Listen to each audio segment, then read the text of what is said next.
যখন গানটা শেষ করে কথা বলছি তখন হঠাৎ দেখলাম যে একজন ভদ্রলোক দৌড়ে স্টেজের দিকে আসছেন, হেঁটে না, দৌড়ে, ছুটে, দৌড়ও বলা উচিত না, ছুটে আসছেন।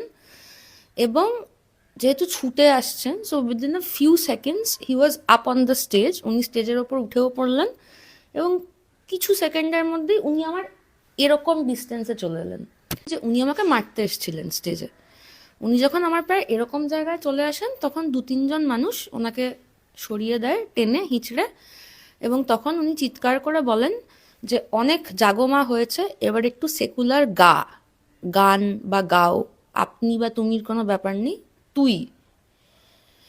এবং তারপর ওনাকে টানতে টানতে নিয়ে যাওয়া হয়। আমি তখন স্টেজে অডিয়েন্সকে মাইক্রোফোনে বলি যে যা হয়েছে আপনাদের চোখের সামনেই হয়েছে, এরপর তো আর অনুষ্ঠান করা সম্ভব না।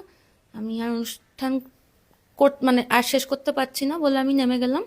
নেমে গিয়ে আমি ভগবানপুর পুলিশ স্টেশনে যাই এবং আমি পুলিশকে গিয়ে বলি যে এই হয়েছে, এবং পুলিশ আমাকে বলেন যে একটা জিডি করে দিন। তো আমি একটা জিডি